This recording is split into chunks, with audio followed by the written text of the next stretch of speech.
لذلك احنا نقول مبروك لجوارديولا، ونقول مبروك كابتن محمد، ولا ما يصير نقول له؟ لا نقول له مبروك على ايش؟ مبروك على جوارديولا محمد. لا مبروك على الاهلي. شكرا. الاهلي خذ كاس السوبر. صح. مبروك تستاهلون. الله يبارك فيك. شكرا.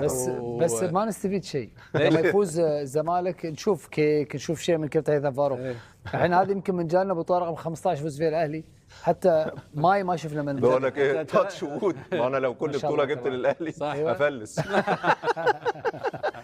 طيب بقي نشكر محلي بي ان سبورت سيد ارسن، شكرا لك. شكرا جزيلا لكم. في الحقيقة 1000 مباراة يجب أن أقول أمر رائع، و1000 سؤال في كل مباراة لهذا المدرب. فعلا إنجاز كبير لجوارديولا. تذكر كم مباراة دربت؟ 2000 1500 1235 مع أرسنال. نعم. إذا بصفة عامة ربما أكون قد تخطيت 2000 مباراة بصفة عامة. شوف، دربت 2000 مباراة وحققت إنجاز لم يحققه مدرب لغاية الآن، وبوجهة نظري لن يحققه مدرب. أنا بوجهة نظري فوز بالبريمير ليج بدون أي هزيمة. طبعا طيب. دريم تيم. شكرا لدكتور طارق كابتن محمد، شكرا لكما. شكرا.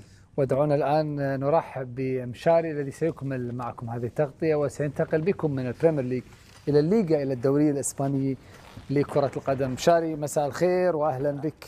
أهلا وسهلا محمد، تحية لك وتحية للكباتن. سنة حلوة عليك إن شاء الله. مبروك فوز الأهلي. تسلم. شوف زعلان زي ما شاري يا كابتن محمد. ليش؟ زعلان عشان ايه؟ الفرقتين بتوعه تعادلوا. أيوة. واحد يتعادل وواحد خسر. هو يشجع رايو. الزمالك هو يشجع خسر. رايو. الزمالك خسر وريال مدريد تعادل. السؤال من المتصدر للفانتسي؟ لا ما اعرفش الصراحه. مشاري. لا بجد والله. ايوه انا فاضي ما عندي شيء في الحياه. ركز. اهلا وسهلا. مساء الخير. مساء الخير. اهلا وسهلا بك. حاط لك على تعادل رايو. فريقك المفضل رايو. اتشرف في كل الفرق الجماهيريه سواء ريال مدريد او برشلونه. بس رايو مش جماهيري، بس فريقك المفضل. لا سواء ريال مدريد فريق محترم، وكذلك لانه بهدل ريال وبهدل برشلونه رايو. ريال مدريد، برشلونه، الانديه الانجليزيه والايطاليه وبايرن ميونخ وباريس. ايوه ما خليت شيء اخوي. تغطيتنا مستمرة